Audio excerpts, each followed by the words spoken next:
Hey there, and thank you for joining me. I appreciate all my viewers, and many of you are engaging. And to celebrate my channel anniversary, I want to give away a custom car magnet and some stickers. So I'll be drawing at the end of this video, so check it out. Now I want to highlight some of the viewers' questions and comments and give my insight on it. So here we go.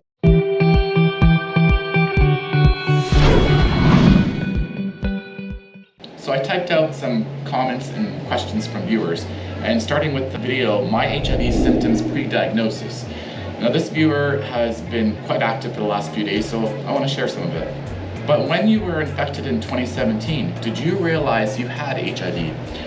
Well, not right away. When I was infected, it took about 2 weeks for the acute symptoms to actually take hold. And within the end of that week, I went and got testing done because I knew something was horribly wrong. And that's where I was diagnosed August 2nd of 2017. Michael K, just trying to understand, I'm so also under the impression you're taking 3 miracle tablets like Magic Johnson does, which a normal life and you don't even spread it after taking tablets. Well, actually it's 3 medications and 1 pill take once a day for the rest of your life, unless there's a cure in the future. Number 3, Michael K, thank you for sharing your story. It's not ideal, but nearly all STI or STDs have been either a viral cure or antiretrovirals. Makes your life normal, unlike things like diabetes, which some doctors consider worse because it's actually a death sentence towards the later life. But I'm glad to see all have been diagnosed and rectified HIV is getting less and less common. There will be a time where no one will have it. Well, we would hope and pray. But think about it, you're taking medication every day to treat a disease. There's going to be a long-term side effects that will happen, more than likely. I mean, higher risks of cancer because of this medication. There is short-term side effects too, and some of them, I certainly experienced them and explained them in previous videos. Thank you so much for your engagement. I appreciate all of you, like I said, and I might forget to say thank you to each comment, but I mean, here we go. So next up, how much was your viral load when you were diagnosed? So my viral load was at about 60,000. That sounds like a lot, but some people have it into the millions. And imagine, naturally, the higher the viral load, the more detriment it is to your health, and also could infect others. When I found out I had HIV, I had, let me try and pronounce this, because histoplasmosis. It's a bone marrow fungus, and my T cell count was at 4. Yes, a single digit. So I was diagnosed with full-blown AIDS. That was in 1991, and I'm still here today. My husband never got it, thank goodness. He passed away, sadly, from low blood sugar in 2015. 5 days before legalized same-sex marriage, we had to go through what was called a common law marriage. I always would try and reply to every comment or questions, and I have for this one, so he replied back, thanks, I'm seeking legal assistance to get my husband's SSI, which I'm Canadian, so I wasn't sure what that was, but I'm guessing it's like social security benefits. So it's quite unfortunate you were not both be able to get married. I don't know what state you're in at the time of, what year was that? In 2015. Yeah, and thank goodness your husband never got it. It shows how well the medication works. I wish you well, and I hope for the best, and I really hope you will pull through with the common law marriage and getting those benefits that you need. Victor B. update, love in the time of HIV. I have exposure of 6 seconds, but after a few, I have on my lymph node side of neck rash on my thighs in 7 days, and 70 days papules on my neck. But I used a condom. I have a dry wound on my testes, and I go for tests 42 days negative, 79 days at home rapid test negative, 81 days test negative, diarrhea for 2 days. Well, from the sounds of it, I'm sorry that you went through all that, but I mean, when I had diarrhea from the acute HIV symptoms, it never stopped. It just kept going and going. And I had rashes in my upper torso, extreme fever, night sweats. It just got worse and worse. And from testing all those times, but like 42 days negative, I'm sure you do not have HIV. And the highest risk is between sex with men who have sex with men, and usually the receiver. Sorry, it's true. And I would suggest to go back to the doctor and see about any other thing. I replied back earlier saying that maybe it's syphilis, but then you came back saying no, it's not that because you've been tested.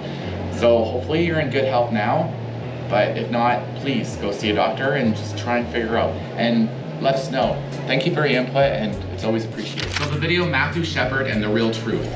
Now this one had a lot of traction, and it still does. People have their own opinions about it. Remember, I have a two-part video. The first part is where the main media explained how this story went on, and the second part is where there's proof and evidence that this other thing could be, and it's a bunch of stuff, and it's mind-blowing. From this viewer, you come across as a gentleman.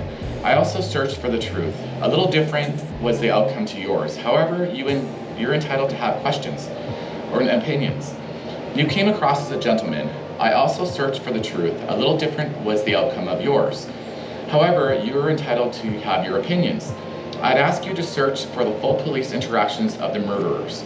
It's not long been published. You may or may not have changed your opinions upon sitting back and listening from the beginning to end. I also break down recalling the sad event. We are all human. By the way, I'm also a gay man. Take care, James, down under Australia. So yeah, this video strikes a chord with many people. It's a sad story no matter how you look at it. So what I found is I just leave the audience to make their own decisions and judgments of what story they want to believe or parts of them. At the end of the day, it's a tragic, tragic end. HIV Sex Workers revealed. Thank you for sharing this positive, informative content about HIV. It's important to spread awareness and eliminate stigma around the topic, and that's reassuring to me that I'm doing something right, and the main reason why I'm doing this. I enjoy it also, just to have a voice, and to let people have their own voice and share. I appreciate the positive feedback. Thank you very much. Hi Michael, sorry about what is happening with your teeth. I hope that you'll be able to keep your teeth somehow rather than being forced to use dentures. They may look nice, but they aren't fun either, and I can imagine, and so far I've been avoiding that. My teeth are not rotting, they're just deteriorating, like wearing down. I'm losing bone density, so I'm trying to regain that, and I've been proving that to be somewhat successful so far, so we'll see. Carrying on. Regarding stigma, I remember Rock Hudson's former lover, Mark Christian, sued his estate because Rock never told him that he was HIV+. While they were together, even though he himself never became HIV positive, up to the day he died at 55 in 2009, he managed to receive $5.5 million from the estate. Like, I don't understand, he did not test positive for HIV, so he just endangered him. It's just because he had a huge estate. I don't get it. Scary that the stigma was so great that you could literally sue for millions. Incidentally, I have a close friend, female, whose husband nearly died of AIDS in 1996. He had been very sick all through 95, 96, and the doctors could not figure out what was wrong with him despite the obvious symptoms. They didn't do an HIV test because he was straight, married, and had 2 children. Well, just because you're straight, have 2 children, well, air quotes. Who knows? Reverse discrimination. By the time they figured out it was AIDS, the virus has crossed the blood-brain barrier and caused significant brain damage. He is still alive today and has been completely disabled since 1996. That's incredibly sad. Oh my God. My friend was able to determine that he was HIV plus when they married, years before the requisitioning and testing blood samples that he'd been kept by the employer from years before.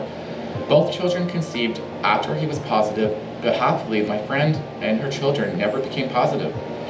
I truly admire my friend for not only standing by her husband to this day, but for being open and honest with everyone back in 1996, especially for those times, right? She was determined to fight back on the stigma, which even the doctors clearly had for assuming it couldn't be HIV. Love your info, very valuable for the community. Cheers. And I appreciate that, thank you. And that's a really sad story. Like, his life has been affected for the rest. Like, is he gonna sue the doctors? Is this America? Because they do like to sue for pretty much anything, especially when it comes to medical. Thankfully that the children and the wife did not get HIV, and it must be true love where the wife stayed with him for all these years and still today. Now again, I try to reach out to every comment or question in any of my videos from beginning to today. If I might be a little late, I try to do it in a timely manner. Now it's time for the draw. So I'm going to try and reach out to the 2 winners via YouTube channel. I'll go through the handle or email. I'll figure it out. So here we go. Winner number 1. Well, James Exploring Online, 872. Congratulations. Second winner. Oh, I grabbed 2. Catalin Bruneria. Congratulations to you both. I'll be contacting you both soon.